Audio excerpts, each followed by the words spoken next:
elle se transforme en serpent. Il y a une personne dans la salle ici. Tu as un parent qui est très âgé. Je n'ai pas de problème avec la longévité. C'est normal. Mais ma prophétie va partir sur quelqu'un. C'est lui qui enterre les gens. Et tant que la personne n'est pas tombée, vous allez souffrir. C'est où il y a les couleurs de teint comme les albinos là. Ma grand-mère maternelle. Quel âge? Elle a 120. Celle qui a 120 ans là. Oui, oui. Elle est albinos. Oui. Viens vers moi.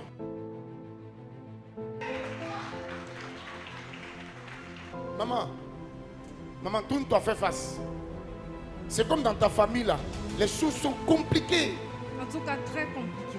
Les jeunes filles là-bas là, n'arrivent pas à réussir dans leur vie sentimentale. Ça, c'est vrai. Et il y a des décès. Beaucoup de décès. Pourtant, on voit qu'il y a la grâce dans la famille, mais les gens n'excellent pas. Effectivement. Sa grand-mère là, c'est un python. Vous avez généralement des visions sur les serpents. J'ai effectivement des visions sur les serpents. Je vois que souvent quand je dors, il y a des serpents qui traînent sur moi. Dans la maison où je suis, souvent il y a des serpents dans les endroits. C'est pas des trucs où tu dis serpent et puis tu penses qu'on dit en songe là. Elle se transforme en serpent. Elle peut aller en mission. Si l'ange commence à la frapper, elle peut se retrouver sur un toit où elle quitte en mission, mais elle est en serpent. Quand tu vas rentrer chez toi à la maison, prends ton téléphone, commence à appeler beaucoup de personnes dans la famille. Demande-les qui a le nom, le F. Oui, François. François, ça c'est de mon côté paternel aussi. C'est qui?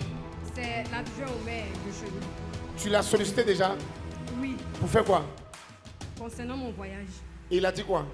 Il était d'accord, il était prêt à faire. Et à la dernière minute? Et à la dernière minute, il est décédé. Il est décédé.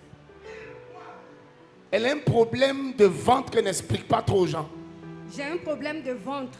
Je sens des douleurs au ventre et puis les menstrues se répètent à tout moment. Ça veut dire dans le mois, ça peut venir 2 fois, 3 fois. Est-ce que tu sais que c'est le serpent? Quand tu étais plus jeune, tu étais plus en forme que ça. Effectivement. En grandissant, tu as beaucoup maigri. Oui. Je vois un esprit depuis le Cameroun, en ce moment, qui est en train d'attaquer quelqu'un ici. Est-ce qu'il y a quelqu'un qui a un lien avec le Cameroun ici? Il y a un esprit qui vient d'arriver au dehors, qui s'est arrêté et il attaque. Comme s'il y a quelqu'un. Attendez, c'est quoi ça? Oui. Moi, je voudrais vous voir parce qu'il y a ma nièce qui est dans le coma depuis le Cameroun. Ta nièce est dans le coma depuis au Cameroun. Elle a l'insuffisance rénale. L'histoire de 500 000.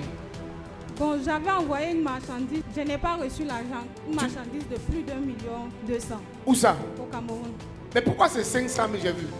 La personne me doit 500 000. La personne qui a pris la marchandise. Viens vers moi. Si quelqu'un a dit le premier Amen ce matin,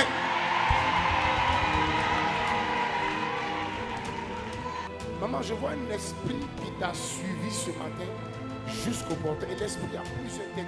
Et c'est comme si l'esprit ne veut pas qu'on t'aide. Comme si spirituellement, l'esprit sait aujourd'hui qu'on va t'aider. Il t'a suivi pour empêcher l'aide. Parce qu'ils t'ont maintenu dans une prison. Oh my God. Effectivement, depuis 4 heures, je me suis réveillée pour me Depuis préparer 4 heures. pour le culte de ce matin. Et je suis allée aux toilettes, j'ai fait un faux pas. Tu as fait un faux pas aux toilettes. Oui, et puis j'ai commencé à m'étouffer. Tu as commencé à t'étouffer. Et j'ai prié, j'ai dit personne. Tu as dit personne ne va t'empêcher de venir au culte de ce matin.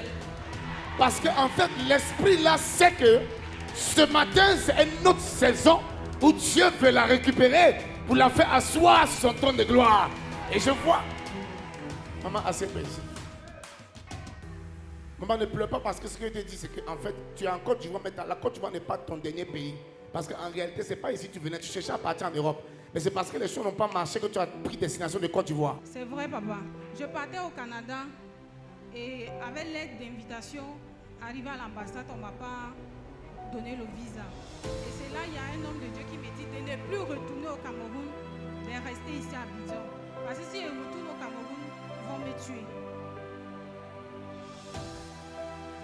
Et c'est comme si elle est venue en Côte d'Ivoire pour recevoir l'huile maintenant pour monter. Et c'est l'huile-là que Dieu veut lui accorder à ce programme.